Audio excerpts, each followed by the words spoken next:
It's funny you said you don't like the infinity pool, that people don't recognize the infinity, or you're bored of the infinity pool. I mean, yeah. Well, you know what's funny? When I moved in here, Caro, shut up! Good boy, good boy.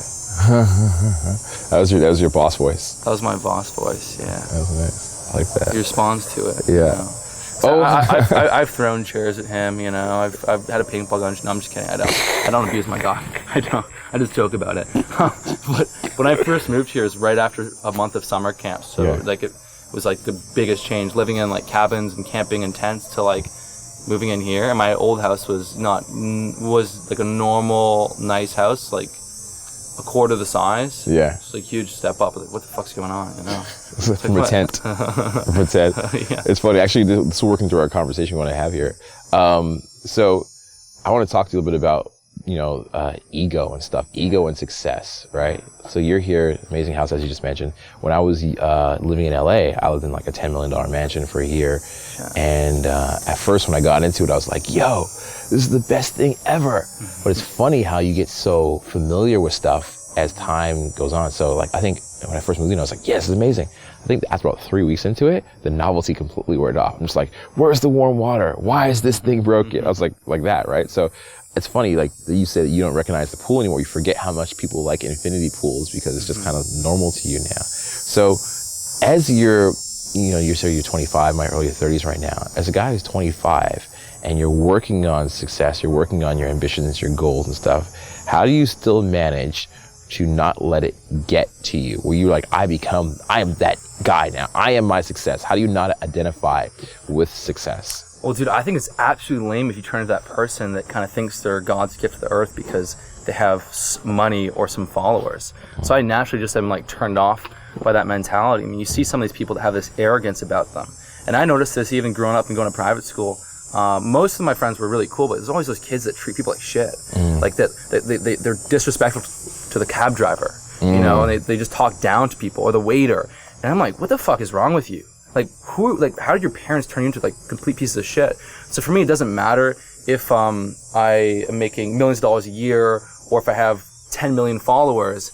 It's like there's still something known as common decency. Because I'm completely turned off by that. But then, you know, you do change in certain ways. I think there's two like different types of arrogance. There's an arrogance where you like literally think you're better than other people. And it's a bad place to be. People don't respond to it. In actuality, if you want to become successful, yes, you have to be humble in certain ways. Otherwise, people don't want to work with you. Yeah. But then there's an arrogance that I think is a good arrogance. This is my own. I just created this in my head, but it's like you have to, if you want to become successful. The same token, you actually have to see yourself in the world like in a high way. You have to feel like you're valuable. You have to feel like you're entitled to good stuff. If I walk into like a supermarket and like, you know, if I'm in a restaurant and like it's been 20 minutes, no one's paying attention to me. Like if I'm not willing to speak up, then how the fuck am I going to accomplish anything in life? You know? Yeah. So you have to have a certain arrogance where like, no, guys, get your shit together. I want this to happen, you know? But it's like balancing that with also, you know, being completely respectful to people and, you know, making sure you're treating them well. Yeah, I notice you always say words like please, yes, and thank you. You're always like willing to like pick up a check. By the way, I owe you a steak. You're always willing to like, try to make people feel comfortable. I realize that, you know, if you I've been to your place and the first thing you do is you open up you put glasses in front of everybody, you're making everybody drinks. Let's walk this way, by the way, as we're chatting. Cool, man. So you're always willing to do that kind of stuff, which is very cool. It's and you know, I'm not like any perfect human being. Like I've been building this Kinobody business since 2011. It's been basically 6 years, and the last 2 have been crazy. You know, I think my channel 2 years ago was like 15,000 subscribers, and then now it's like 250,000. Wow. And things, you know, and you get this too. Like things change. Like all of a sudden, it's like, you know, you're very under the radar. You're doing your stuff. And then like even 3-4 years ago, I get the emails like, oh, you know, you've changed my life. You like what you've taught me has made things so easy, and that's always enjoyable. But then it gets to a point where you go to a bar and you have 6-7 people come up to you, right? And it's like, you know, it's different, man. Getting used to that. Yeah, it's funny, like the getting noticed thing. we'll go to like Shoppers Drug Mart down the street, and then it's like 2 in the morning or whatever, and I'm just like, I don't really want to be noticed. But I can relate to that, but not to the same level as you. But it's also, I appreciate it. I appreciate every single one of those people because I used to be that person as well, you know?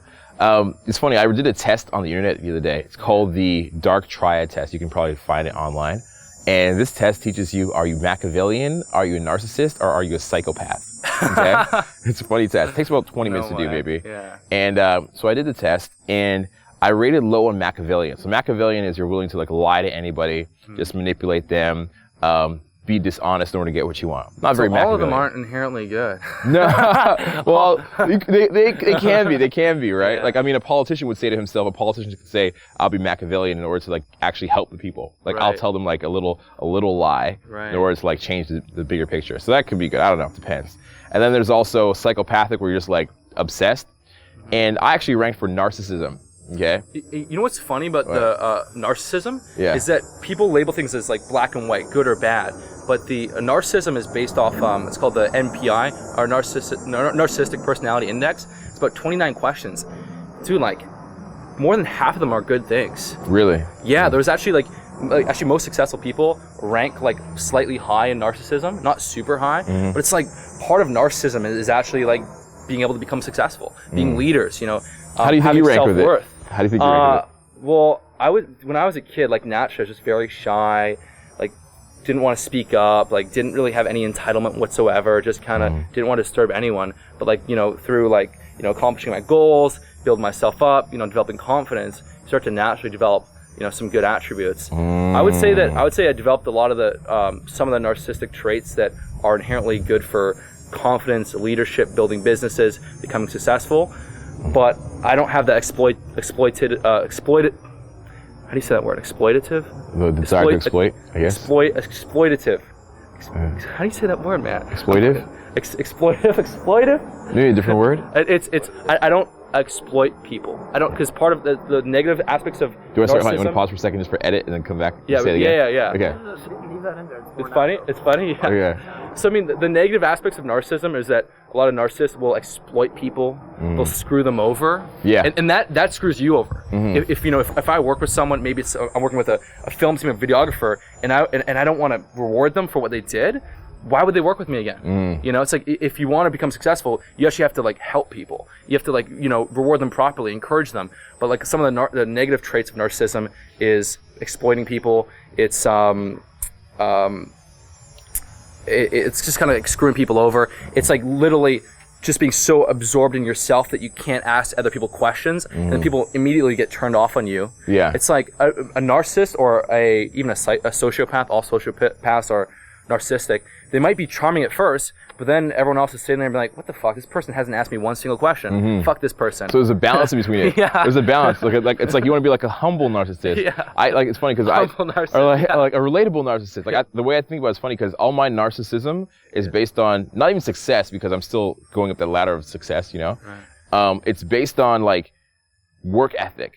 Like I'm proud that I work hard. I'm proud that I'm trying. I'm proud that I'm constantly improving. I'm proud that I'm looking at my life and saying, where can I do better? Where can I improve? And how do I, you know, direct myself? How do I find the resources in myself to get better at shit? And how do I just hustle? So my narcissism is based on hustle. It's not even based on success. And I think that's a healthy kind of narcissism to have. Because I go on like, you know, you're on Instagram a lot. I go on Instagram, I see these girls and they're narcissistic and all they have is an ass.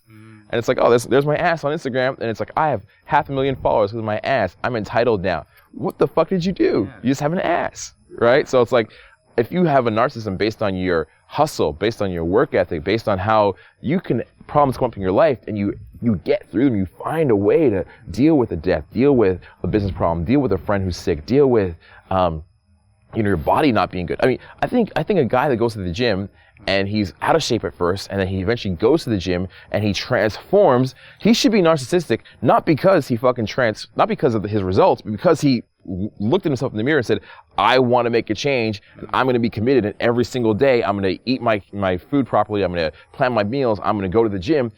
He should be narcissistic. He should be. Right. Let's go inside, by the way, as we're talking some more. So actually, you know, dude, I really like what you said, man, because it's like so many people get caught up in this cycle of, oh, I'm not enough until I get my business to 6 figures or until I have 100,000 followers. And I think it's important to reward yourself based on what you're doing, you know, taking action. And like, it doesn't matter if you have 10 followers or whatever. It's like, you know, you're working hard, you're hustling.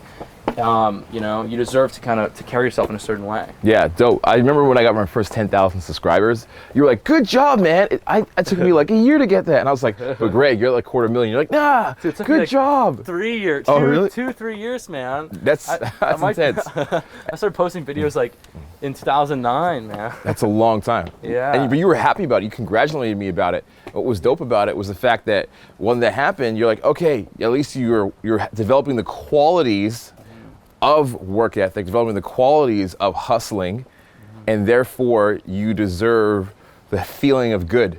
It's like feel good internally, develop internal qualities at first, then eventually the result comes. It's almost like law of attraction. Yo, I like it, man. And that's the other thing with with me and with completely different. It's like, yeah, I've been doing this shit for 6 years, and then in like last 1 year it just changed. But like it's like that big root of like kind of doing it, working, and people only see what's on top. That top little layer of the result of your success, they don't see like all the stuff that went into it. Yeah. Even me like working out like at 10 years old, doing push-ups every day, you know. But, yeah. Like, I remember also too, you were talking about that you want to get out and socialize more, and you haven't because you've just been working so hard. You're like, I should go out. And you're like, what's a good club? Where do people go? What do people do? What is, as we were talking before, like, what is the sport game? What is the sport game coming? It fucking grounds you, man. Yeah. No one is just like, I'm successful now. Like, it's just getting beaten down and failing and screwing up and having persistence. And regardless of how long it takes, you know, people saw me like blow up in the last year, but they don't know those 5 years where I was growing a tiny bit each month, like a tiny bit, you know, a tiny bit. It's like most people wouldn't stick around for that. Right. But when you like go through like that, when you have that perseverance and you go through the challenges and the roadblocks and the setbacks, it's like, how can you really like have an ego? Like you're grounded from that, you know? So the hustle keeps you humble. It keeps you humble. I like that. So, the hustle man. keeps you humble. I think Is it good so. to be a narcissist or not? The hustle can keep you humble. I like that. And Yeah, that's like the title of the video. Title of the video. And now that you've done that hustle, and the hustle keeps you humble, the hustle has kept you like in a space where you respect everything you get. You're appreciative of everything that you get. Now that that's happened for you, okay, now that's the third phase is getting success. So first we started off, we had no success. Right. Now we're like the humble of the hustle. Now we're like, okay, third part, when you get success, how do you stay, you know, when we watch like MTV, they're always like, they ask the rappers and the musicians, how do you stay humble? It always sounds so cheesy. Well, I call my grandma and I call my mom and I stay humble, but it's like, that's legit. How do you keep yourself humble? For myself personally, I'll tell you about myself. Maybe we'll rack up a game here at the same time too. For myself personally, I have to stay relatable. to your audience. To my audience, to my friends, family, I'm a little bit unrelatable. My job is to be a coach that is completely relatable, but at the same time lives a crazy life, right? So I have to understand that people can't always relate. When I'm like, hey, I'm in a city for 3 days, drop all of your plans and come hang out because I'm in a city for 3 days, you should definitely do that. Not everybody can. So I have to appreciate that they can't do it and stay relatable to people. So how do you stay relatable to people that you've known already, and also new people that you meet? You want to bring them into your life and be relatable and humble to them. Well, one thing is that like in the last couple of years, my friendship has like my friend group has changed massively. It's like I'm really like hanging out with people that just inspire me and excite me, and that's just happened organically. So even though like my lifestyle's changed now, I kind of respond and connect with like different people that are like you know, like you, and people that are doing awesome stuff. But then like as far as like the audience, it's just being able to empathize with them, like know what they're going through. It's like, you know, I teach people fitness. I had 3 years where I was like desperately trying to get shredded and feeling all the time, you know, binge eating, you know, trying to lose weight but gaining weight because I just everything I tried to follow was so unsustainable. So when I have these people ask me, like, you know, Greg, I'm having a hard time getting cut, or you know, I can't stick to my diet, I relate to it because I couldn't. It took me years to create the strategy that I do now, which makes dieting effortless. So I relate to that on their level. And a lot of the things people think might be an advantage aren't an advantage. It's like, you know, I found that the more I worked, the easier it was to get in shape, because the lifting is the easy part. Going to the gym is the easy part. Really? You know, 3 good workouts a week is all you need to create awesome progress. I get my best results from 3. The hard part is when you're trying to get lean and you're trying not to eat too much. You know, if you have nothing to do and you're sitting around on your couch watching TV, you're gonna get tempted to eat food. But when you're like hustling, you're working, you're inspired by what you're doing, it's like getting lean is so much easier. You don't think about it. And that's like the biggest part with getting in shape is that it's not like building a business where you can work 12, 14 hours a day. When you're getting in shape, all I can do is hit your workouts, hit your nutrition, that's it. Rest and just chill and have fun. So when I'm busy, like doing the life of my dreams, I don't even think about the fitness stuff. It's like 3 months have gone by and I'm like I dropped like whatever, 15 pounds of fat. So. You're so wrapped up in the details, falling in love with the details, that's what really drives it. So we fall in love with it, you get passionate about it. You're making love to the details rather than like kind of like the progress of the goal. It's funny too because in pickup or self-development, what we say fall in love with the process. That's what we tell guys. When guys go out, they're like, oh, I want to find a girl. That's great. You want to find a girl, but fall in love with the process. What is the process? Talking to everybody, talking to all people, right? Talking to the door guy, talking to the maid, talking to the taxi dude, right? Talking to everyone. That's how you fall in love with the process. Like how we were saying that you fall in love with the details, and the details are kind of like what you become passionate about. The details of what you think about every day, what you wake up dreaming about, what you're writing about, what you're talking to your friends about. I read a study the other day, or some book. I think it was Ego is the Enemy, or you're on a holiday. Right. And it's saying that if you talk about your success a lot, your body gets the same emotions like you've had the success. You're like, because you're talking about, you're living it, you're imagining it. But you, my friend, what you're doing is you're falling in love with the details. You're like, yeah, the details are what you're passionate about. So you're naturally going out the next day and every day in your life, you're just like killing it, hammering on those details, falling in love with the details of it, which is amazing. In pickup and self-development, we say that, what's the expression? We say, fall in with the process. Yeah. Fall in with the process. So it's like, don't get obsessed with trying to find that girl when you go out. Fall in love with talking to the taxi guy. Fall in love with talking to the door guy. Fall in love with, enjoying the music at the club. Fall in love with dancing. And then you're also working on your skills and you're working towards the end goal, and you get the girl eventually. I see a lot of guys that go out, and this could be the viewers perhaps themselves. They go out and they're like, they're just stiff and they're unhappy. And then they're like, okay, girl, now be happy. And you can't fake the happiness. You can't fake the details. You can't skip ahead. You have to still follow the process. Even myself, I went out the other day at 1 o'clock in the morning. I was kind of like, stiff, because I was editing all day, working 12 hours a day.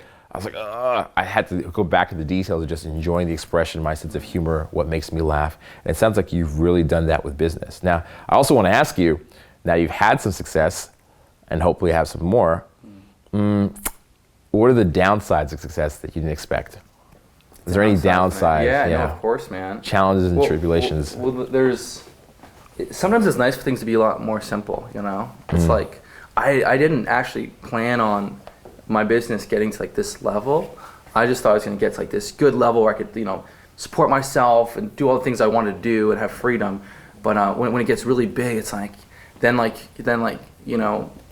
for what I do, this might not be every business, but for the YouTube stuff and doing the fitness channel, it's like you just get a lot of attention, man. It's a lot of attention. You deal with hundreds of comments a day. For a while, I went through this weird period where I was getting all this vegan hate, and I was like trying to get accustomed to that. I had people saying I was on steroids, which was bullshit. So like that was kind of like annoying to deal with. Like now I'm almost like immune to it. Like now it's like it doesn't bother me as much. But I don't know, man. Like downsides of being. It's just there's always something to do, man. Whenever like you think you get this task done and then you can be able to chill, and then it's like there's this thing to do and then that thing. It's like it's a never-ending process of always these projects when you're building the business. Because even with like what we do, it's like a lot of it is inherently internet-based, online. A lot of it's like you get this done and then you can sell that course for a while. These videos are always on the internet, like getting views and getting subscriptions. But it's like, man, there's always like a big project to tackle. But that's actually part of the love of it. It's like I'm always. And I've actually moved my business and what I do in a way that I actually love doing. So I could have focused more on writing articles, and then I decided I want to do more videos, and then decided I want to do more like high-end videos. So, I mean, part of it is just, I think people don't think about this enough, but it's like you can move your business in a way that actually is the most fun for you. It's like create your own reality. And that's what I did with Kinobody. There's so many fitness sites, so many fitness channels, but I was like, I want to teach people actually how to build that nice, lean Hollywood physique without being a slave to the gym and a slave to eating like every 2 to 3 hours boring meals. I'm like, just want to show them how to get the awesome body while enjoying life. How do you balance success and personal relationships? Success and personal relationships? Personal relationships. So it could be either like dating. How does dating impact your success? How do you balance it? Or it could be like even family and friends. how do you make time for family and friends while still working like a dog? I don't know if I do a great job at I mean, it's that's also the beauty of what I do is that it's like I take a lot of creative time and like I'll work a lot, but also just like sometimes just chill and like think and decide what I want to do and get done. I have a big team that does a lot of the stuff for me, so I can just do the creative content work. But do you schedule personal time with people? Like literally schedule it in? Just like, I want to see you, let's schedule it in. Or you kind of try to make it very organic so you feel like a normal person still? Super organic. Like I don't do well with schedules. I won't book a flight more than 4 days in advance. So I just get screwed on flights. I pay like 3 times the price because I don't want to book it a week in advance because I like to very short-term oriented. So I make plans like but you know what? I also free up my evenings. So I'll work until 8, 9 at night, and then I'll stay up till 4 in the morning. All like my evenings is really my time to like chill with people. But then everything, like with what we do, everything is like business and personal life becomes intersected. Or it's like if I'm getting dinner with my buddies, a lot of my buddies now I work with, and so we'll discuss projects and stuff. So it all kind of is intersected. And that was actually one of the issues with like one of my past girlfriends. It's like we went on vacation, and I'm like, well, I gotta keep working. I gotta spend a couple hours on emails in the morning, and I gotta do my Instagram posts.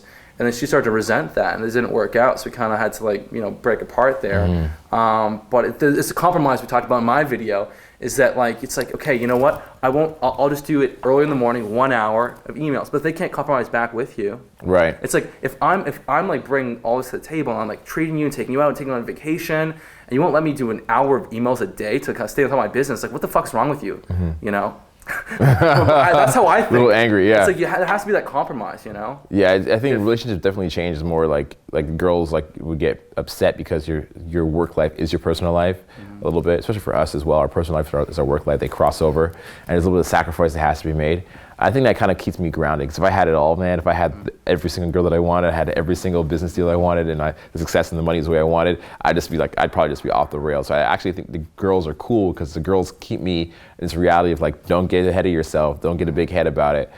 They keep me like kind of grounded in that aspect, which is pretty cool. Oh, by the way, after this, I definitely want to go upstairs and try your coffee. Yeah. You're fasting fuel, man. It was your shot though. You gotta take that shot, man. We gotta get a couple shots going in this game, man. Yeah. And you know what's funny is that one of my favorite quotes. My stripes are solids. We don't know yet. Open table, man. Open table. Okay. Cool. One of my favorite quotes is by Eckhart Tolle. It goes back to what we've been talking about. It's that the ego sees humility.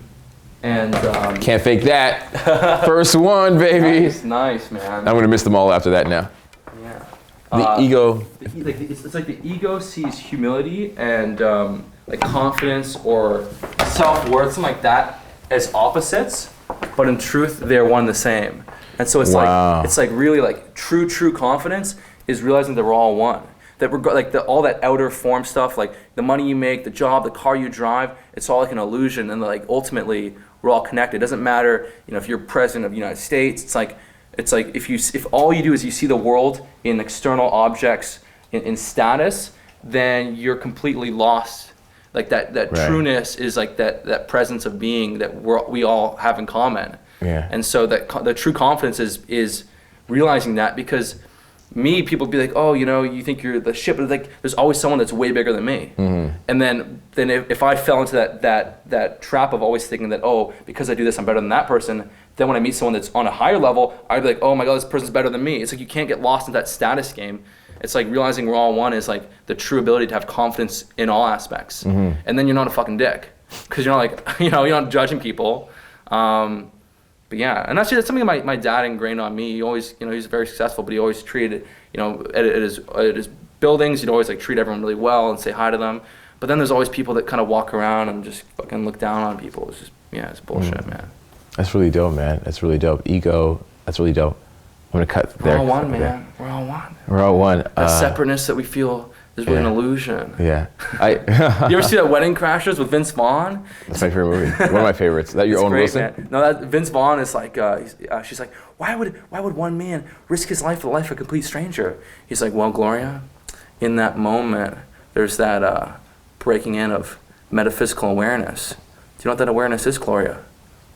It's that we're all one. that separateness that we feel is really an illusion. I feel slightly seduced right now. Being My a little hands moist. are really your hands. Oh boy. Your cheek. Oh boy. Oh boy. This is how he does it, ladies and gentlemen. This is how he does it. Actually, it's kind of funny because I was in Miami. Me and my sister were in Miami, and we met this guy at the Bentley. It was a Bentley or a Rolls Royce. I think it was a Rolls Royce. And he parked it up by the water. And this badass thing he does, some lady wants to take pictures with it, and he leaves the keys of the Rolls Royce with her. He's like, here, take the keys, and he's like, walks down the street. Oh, no, sorry, not the keys, we let the door open. He's like, get inside, take pictures, and he walked off. And he just left it, and like 15, 20 people jumped in his car and took pictures, right? And I came back, and I was like, I didn't want a picture with the dude. I don't care about the money. I care about his mindset of how he has the money, and he's so grounded. And I'm like, yo, you just leave it with the people here? Like your car, like what's up? What's the deal? And he says to me, he goes, it's just a car, man. He's like, I'm gonna die one day, it's just a car. If it makes people happy, sure, let them have their moment of happiness. Let them have their, like, not in a bad way, but let them have their fleeting moment of happiness for this material possession. Because at the end of the day, I could have it or leave it, and I'm still gonna feel the same, I'm still gonna die. If it makes other people happy, I'm not gonna keep the happiness to myself. I'm not gonna keep the car to myself. I can be selfish with it. Only I can have happiness.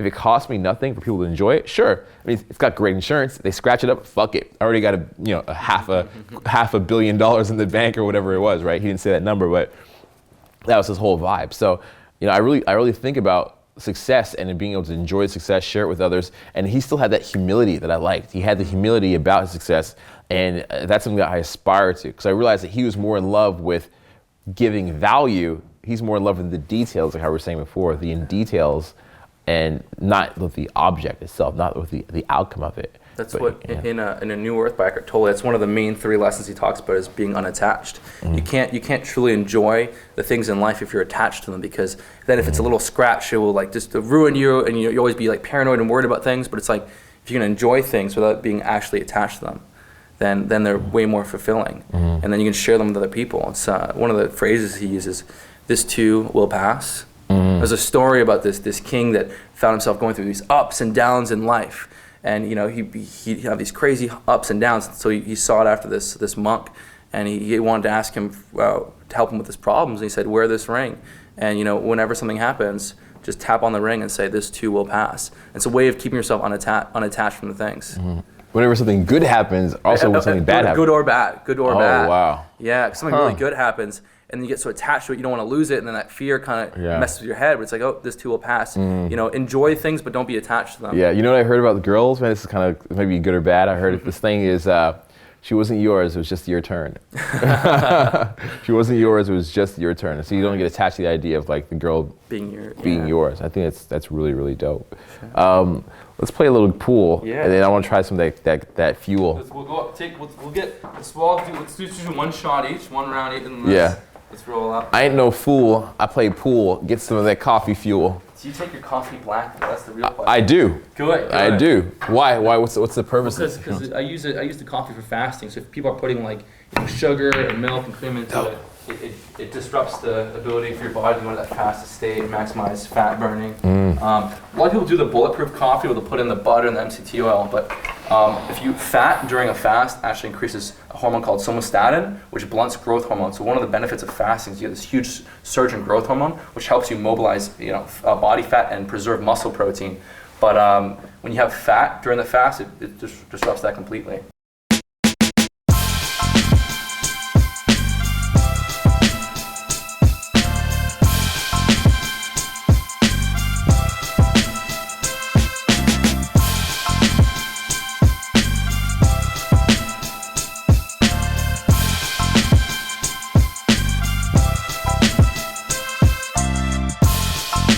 I'll tell you my dream, okay?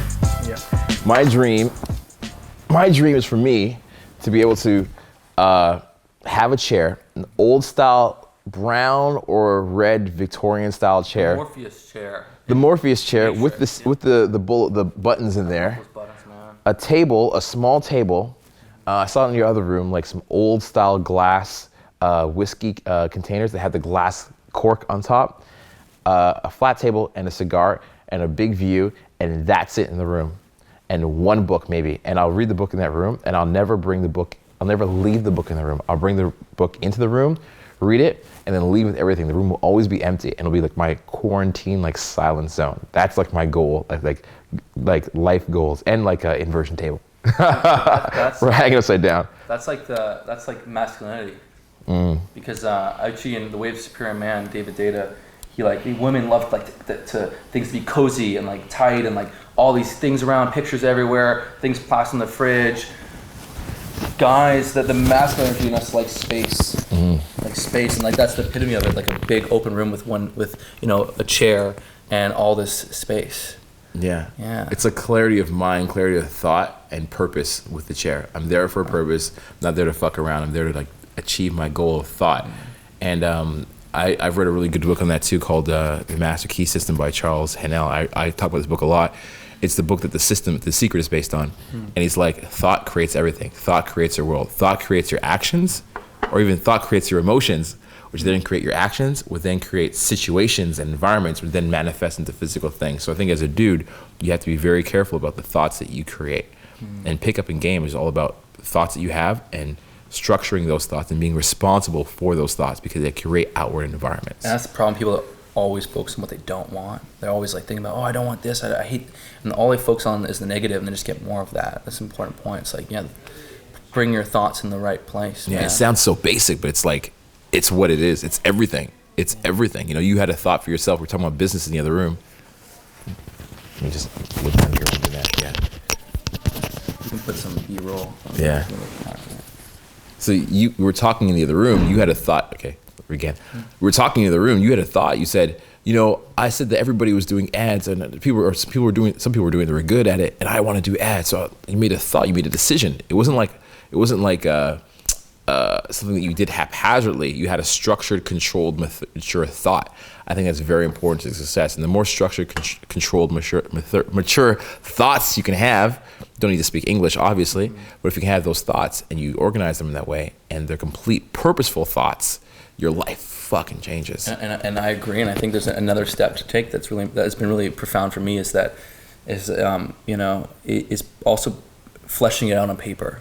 So one of my biggest habits that I love doing is, and I used to do this every day, I got to do it more again, is, in the morning, or I maybe go to the coffee shop, and before I even do any actual tasks, I'd open up an Evernote and just start to write all the thoughts and emotions I'm feeling right now. What's on my mind, what goals do I have, what things do I need to get done, what would be cool, what would excite me, and just like taking those thoughts that are there and like structuring them, like you said, but on paper, just makes them so much more real.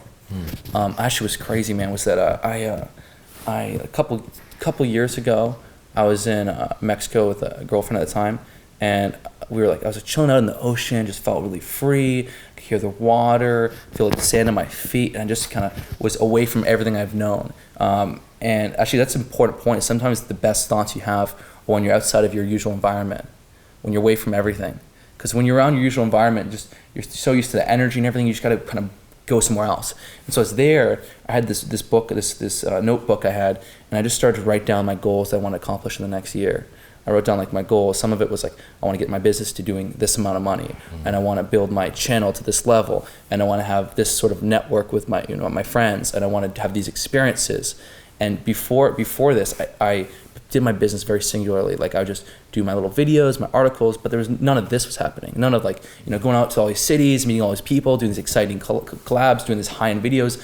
None of this was happening. So a lot of my goals were like to do this stuff. And then I wrote down all these goals, and within 6 months, just everything changed. Everything changed. And like I look back on those goals, and I had goals I wanted to accomplish in a year that were like super ambitious, and it happened in 6 months, man. It's because you wrote them down every single morning? Is that what it was?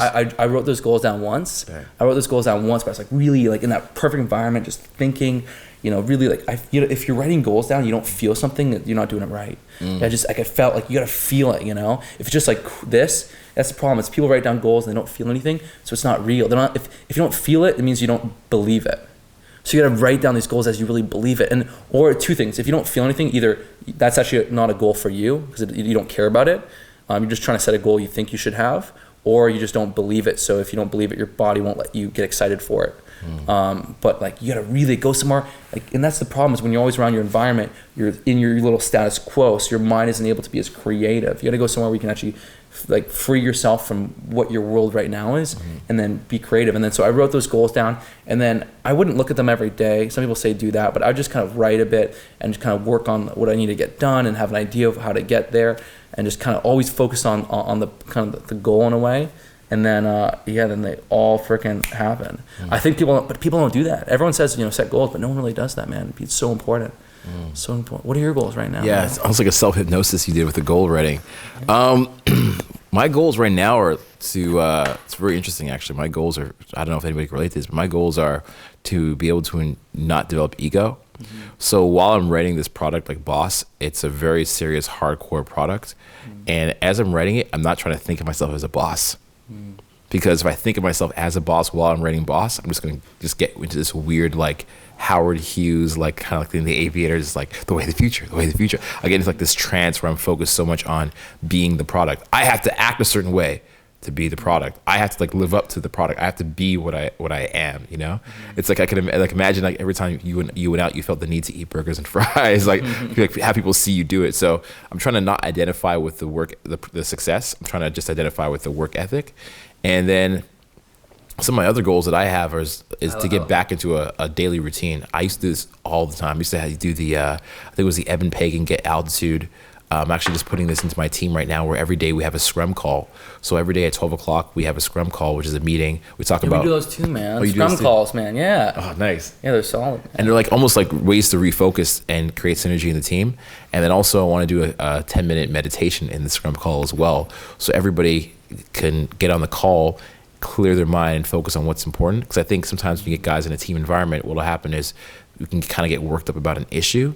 But when you have the meditation before discussing the issue, there's always clarity and collaboration there. You know what's funny though is that like for me, and because I work with a team, and not even just team, but like friends and stuff, like sometimes things get heated when you only communicate via instant messaging. Yes. It can get horrible, but once you get on the phone, it's like all that bullshit just dies. Yeah. It's funny how that works, man, but it's like, once you get on a phone and face to face, things are way better. But I like what you said, about, and even the meditation will help with not identifying with being that boss. That's actually why I love a lot of the Eckhart Tolle stuff, is that it kind of frees you from getting identified with these things in your life. When you're present, you're just there and you're being. You're not there's none of those identities are forming. And it's liberating. In the same token, it's like then it's like for you or whatever it is for me, it's like if you start to see yourself as a boss and feel like you have to live up to that, you're not being authentic. You're not being real. Like one of my favorite quotes as of recent is living up to an image that you have of yourself or other people have of you is inauthentic living.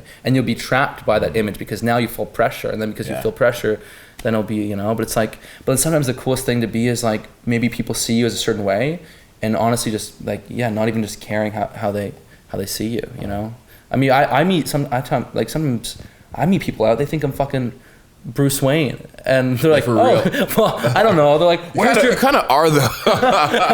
It's like, I mean, the secret door entrances, the mysterious stuff. Like you kind of are. You have like lions and gargoyles outside. Like it's. Well, I was hanging with just one of my buddies. We're on King Street, just chilling, having a good time, and then like this doesn't always happen. But when a couple guys were like, dude, it's the real life Bruce Wayne. Dude, where are all the models at? Where are the models? Where's your Lamborghini? I'm like, dude. And it's like I don't. So I mean, it's like sometimes I don't really. I'm not too worried about how. Actually, I kind of want people to kind of realize that I'm actually just a normal person. That sounds arrogant to say that. It's like but then I want people to kind of realize like, what do you expect? What do you expect? Yeah, I've been hanging out with you a lot, and I realize you're a normal person, which is a good thing.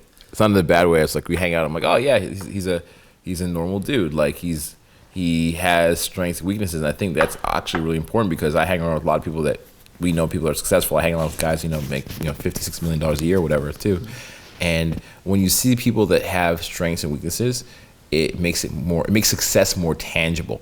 Success is not this far off idea of like, I would like to be successful because this guy, I'm not the same as them. When you see we're all cut from the same cloth, and people either get a team around them to help support their weaknesses. Like I know, let's say you're bad at being late or organized, you get a team that helps you be organized and not late. If, you find people that compensate for your areas. Oh, really? I gotta get a team, a system in place so I'm not late, man.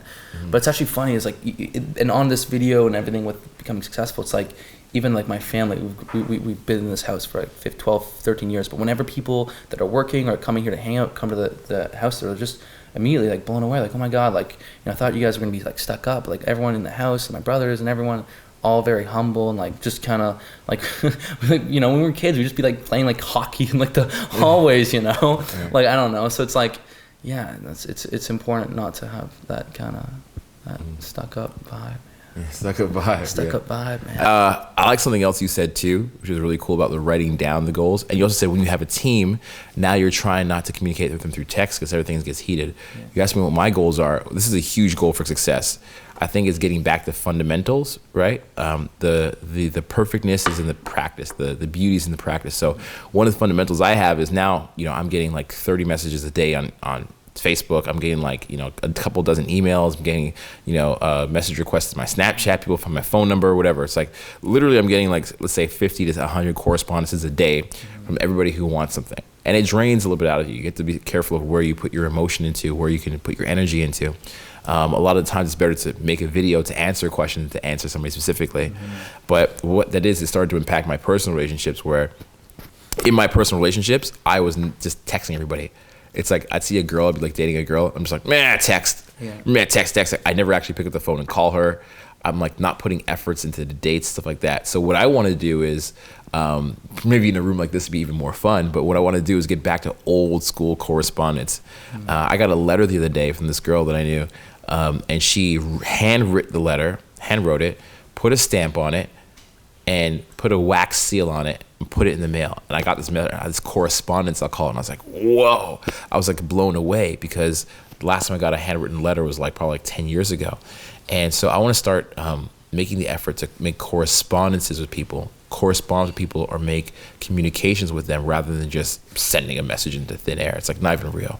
So taking the time to even just do that, I think probably when I start in Europe, I'm going to start doing this handwritten notes, delegating 15 minutes a day for handwritten notes, because one handwritten note means more than 30, 40 text messages sometimes. One phone call means more than, 10, 20 texts. So I want to get back to that, because I think it was important as a quality in communication, like I was saying, quality in thoughts, quality in habit, all that kind of like links together to form a more of a quality, balanced life. Dude, don't ever send me a handwritten note. I hate mail. I get all these like mail things, and just, to me, it's like work having to open them and look at them, man. It'll be mostly for like girls, not for like dudes. If you send it to me like a really cool like envelope, like maybe get like a ribbon around like this folded paper, so it seems like something like awesome, I will open that. Okay. Yeah. It'll be like, Greg, meet at the diner, 6 p.m. That's all it'll say. Oh.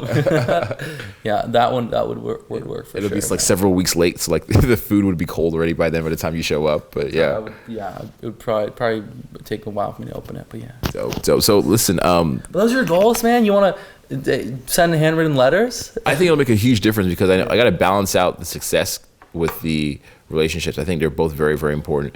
But my success goals, I mean, I got asked this at World Summit. They said, what do you want to do? I said, I want to leave a legacy. I want to make an impact in the world. I want to share with others. I want to make the world a better place. I want to sacrifice my happiness for other people, et cetera, et cetera. Those were my goals. But in terms of like financially, I just have, I want to see my products do well. I want to create products that change the paradigm, change the system. So for example, when Owen did Blueprint, that came out and that changed like the game. It changed everything. I think I think intermittent fasting is one of those things that are game changers, right? I want to come out with something that changes the whole game for everybody else. I want to be a game changer, I don't want to create good albums that's like, if I was a musician, I don't want to do good albums that sells. I want to create classics. I want to create classic albums that you pick up 5 years later, 10 years later, and you're like, damn, that is awesome. You know what I mean? That's what I want to do. So I want to create classics. That's my success goal. And I think if I focus on that, then the other successes will come, because I'm not focused on the end result. I'm focused on the quality, the creation, the product, the relating to people, stuff like that. I like that. That's my focus right now too. Is I'm not even worried about the numbers right now. It's just doing quality and actually working with my director, Mikey. We've talked about this. It's like ultimately what really matters is that like what we're creating is fucking something awesome we believe in, that you know, that we think is cool. And you know, and that's one of the issues people have, is like sometimes you want to like deliver what your audience wants and responds to, but sometimes you also have to think, what do I want to see? What do I want to and what you want to create is what would I want to see? You know, if I was wanting to learn about social dynamics, you know, what would be the best method for me? Or if I like, and this is what I thought of, was like, if I want to learn about fitness, like what would I want to put out there, or what I want to see out there?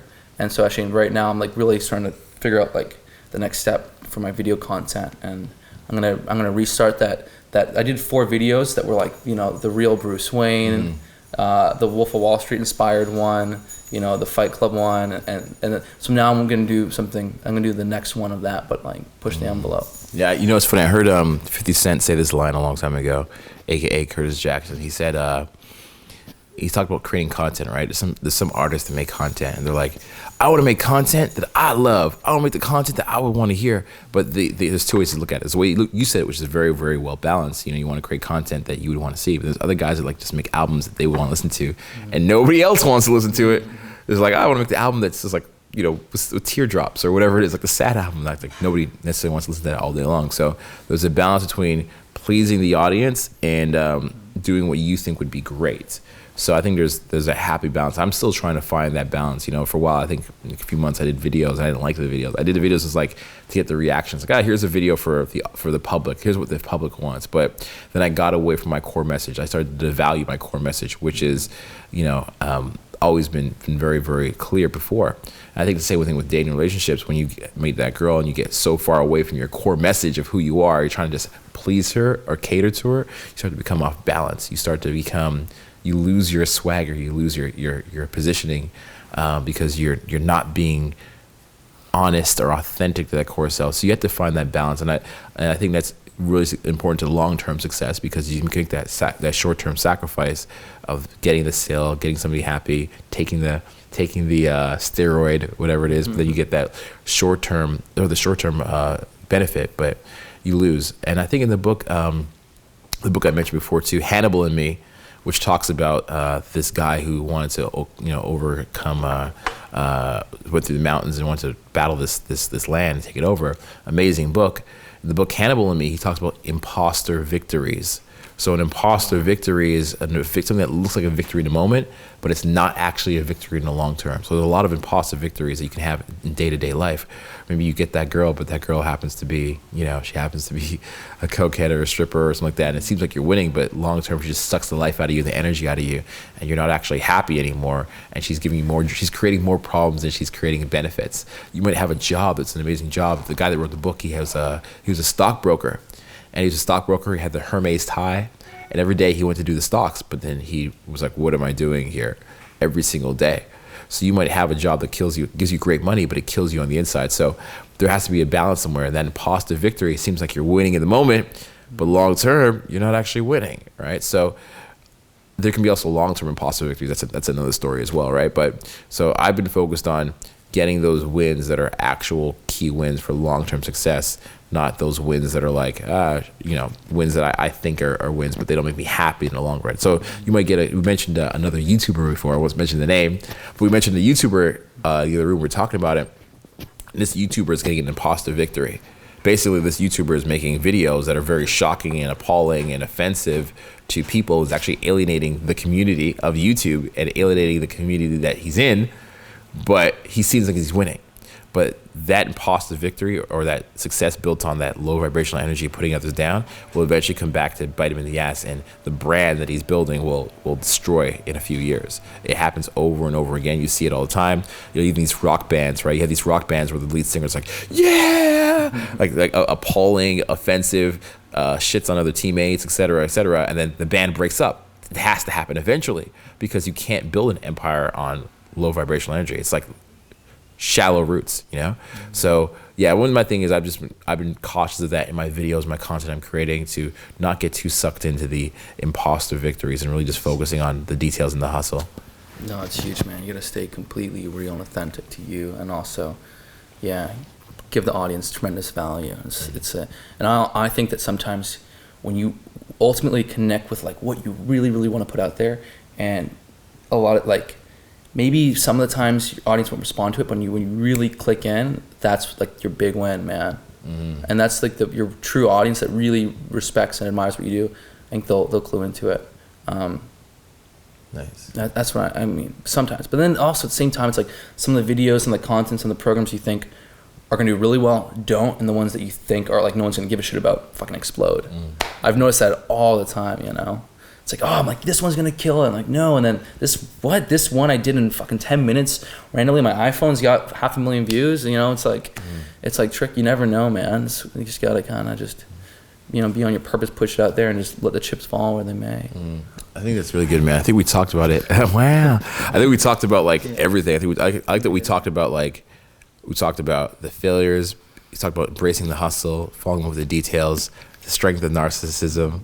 We talked about the goal setting. We talked about being in love with your goals, finding energy. I think we had a really cool conversation. And then I'm really excited about the Tesla in a bit. For a ride. The ride in Tesla is my favorite car. I think just in the fact that, like, I saw that you got the Tesla Elon Musk book here too as well, you know? So I could tell it's like you create... Have you rode in one yet? I've never been in one. You've never been in one, man? No. Actually, I was in a Slingshot in Vegas, sat in a Lamborghini, wasn't that excited about the Lamborghini. And I'm actually more excited about a Tesla than a Lamborghini because of what went into it, the ingenuity, innovation, like how the guy made his dream come true. That's what you're sitting in. You know what I mean? It's a reminder. It's a reminder. There's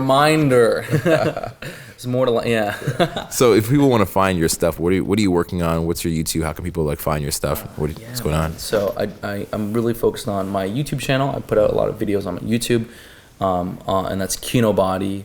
On my Instagram, you can search Kinobody, or Gregor Gallagher is the actual name. And then the best place to go ultimately is my site, because that's like the umbrella for all of it, and that's kinobody.com. So, you know, any of those places are awesome. What I really encourage people to do is use my physique builder tool, which I customize to help people find out exactly what they need to do. Because I teach people how to get in incredible shape. And so if you go to kinojourney.com, it can help you kind of start your fitness journey in the right place, whether you need a cut or bulk, how to structure things. So I would encourage people to check all those things out, but go to kinojourney.com and start your journey if you're ready. And they can also find you on the streets of Toronto. On the street, Snapchat. People all the time, man. Downtown, the bar, for whatever reason, like I will get approached a lot in the Toronto nightlife at bars and stuff. Yeah. It's my target demographic. It's 20, 30 somethings. You know, even actually I was at Lavelle, which is a sweet place in Toronto. Actually, it's more of an older venue. A lot of the 40, 50-year-olds are getting on Kinobody now. Really? They're getting on Kinobody, yeah. A couple of them were like, yeah, like I've dropped 30 pounds. Intermittent fasting has changed my life, man. That's dope. Did you ever think that people who were older be like, yeah, I like this kid. Let me hop on what this kid's saying. I like this kid. Like older demographic. Well, you know, I used to do a lot of online coaching when I was like 20. And most of my clients, though, were like 40 and 50, 40s and 50s, because they could afford it, you know. Probably like 20-somethings have a harder time, like, you know, paying, you know, whatever, $500, $1,000 for coaching. Yeah. But so actually, I actually did get like a good-sized older following, but I'd say it's mostly skewed to like the 20 and 30-somethings. Interesting. Yeah. But I'm also getting older too now. So I mean, in the next few years, I might connect more with the guys. I'm actually really trying to build my female audience and brand, because I got an incredible program. Girls are getting amazing results, but I haven't done as good of a job marketing to them with my YouTube and stuff.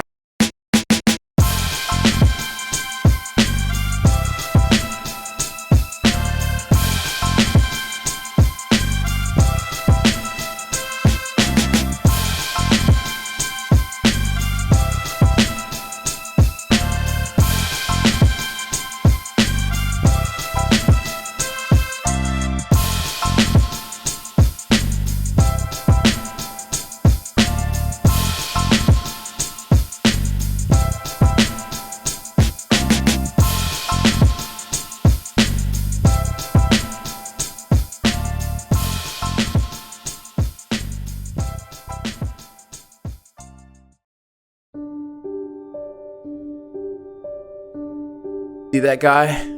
That's me. My excuse for looking like this?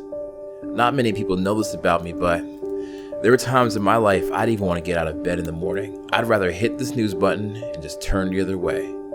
I wanted to hide from my pain, because I grew up a skinny kid with thick glasses, only raised by a mom. I loved books. In fact, I was a super nerd.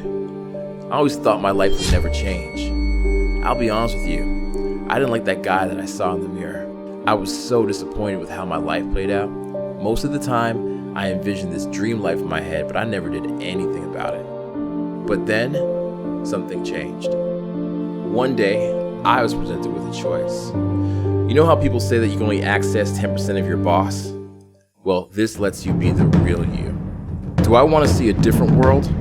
A world I always dreamt of. It was time to let go of my wounded inner child. I needed to stop blaming me for my failures. I needed to become a boss at life. I was a boy, but now I am man. I had to take my life into my own hands and stop listening to what society told me I needed to do. I discovered that unshakable belief in myself.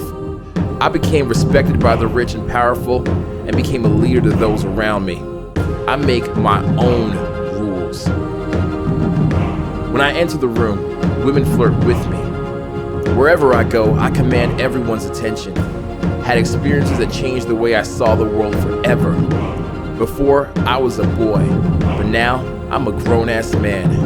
I became that guy that women want to be with and men want to be like.